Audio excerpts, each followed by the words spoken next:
6 months ago I've moved up from London to Stafford, and at the moment I'm living in Weeping Cross, right next to my school, so it's like a 2-minute walk to my school with all my 7 mates in the morning, and they all come round and knock on my door and then we all go together. Whereas in my old school, I'd wake up at 5:45 and get an hour-and-a-half bus journey through London to my school, so it's nice being able to just pop out to school. Well, it's been a really exciting experience for me because I've had a chance to make new friends, and I've had more responsibilities, and it's really exciting, like moving from one class to another instead of staying in one classroom with one teacher.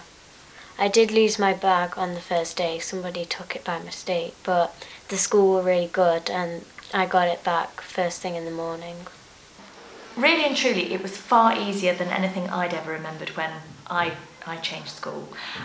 There was a lot of transition activities between the primary school and the secondary school. So both my daughters had visited the school quite a few times before they actually transferred in the September. Also, another very good thing was the fact that most of their friends also went to the same secondary school. So although they weren't in the same tutor group as their friends, as they had been before in a class of 30 or so, at least they had familiar people around them. So I think really our experience was far less traumatic than some other people's were. Our change to high school is quite traumatic. We lived in inner city London. We've recently moved within the last year to out of London, which was an unexpected move. So we had to negotiate the whole thing of leaving a very small, secure, nurturing primary school to him transferring to quite an aggressive, to say the least, huge 1,600 strong, all-boy, inner city, comprehensive. The stress of it was increased by the fact that there was no definite school place for him. Where we live, or where we lived in London at that time, there is a huge shortage of school places, and so it's a bit of a lottery where your child will go. You're meant to have choice, but it doesn't work out that way. So my poor son had to do lots of entrance tests for selective schools which were out of borough.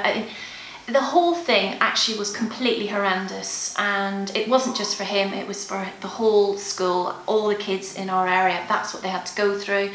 They had no guarantee that they could go on to secondary school with a friend, and at the most one, maybe two would go to the same school, but generally they just dispersed across London. And so my son ended up having a 55-minute commute to his secondary school on his own at the age of 11.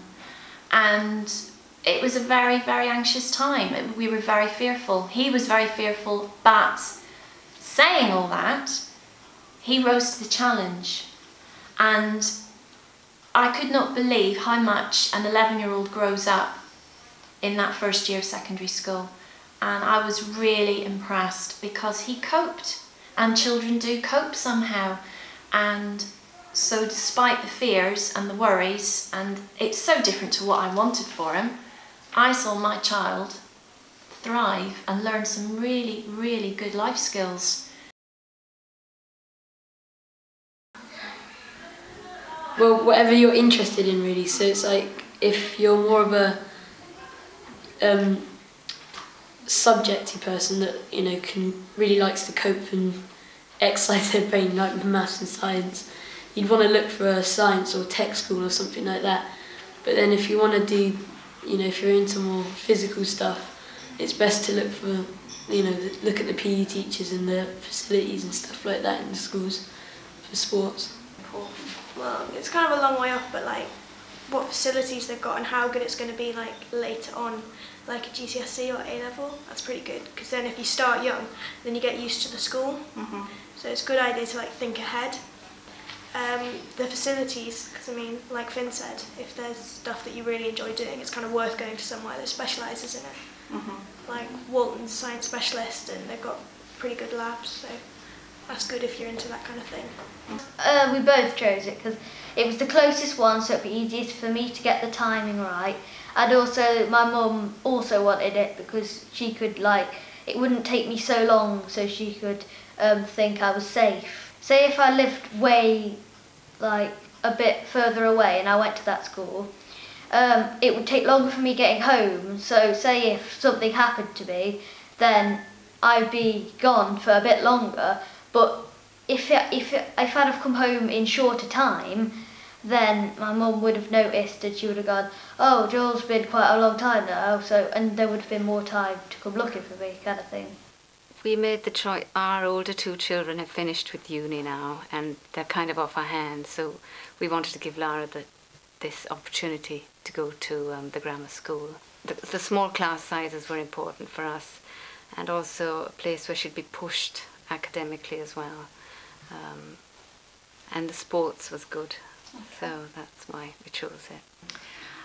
Really and truly, when we were considering high school, we moved 8 years ago, and we started thinking then, so that we tried to move into an area where there was a good school. We looked at the sort of results they were getting. We talked to people who already had children at the school. We also met these children who didn't seem to grunt quite a lot. They seemed to be able to talk back to us. They seemed very pleasant individuals. So yes, those are the sort of things we looked at.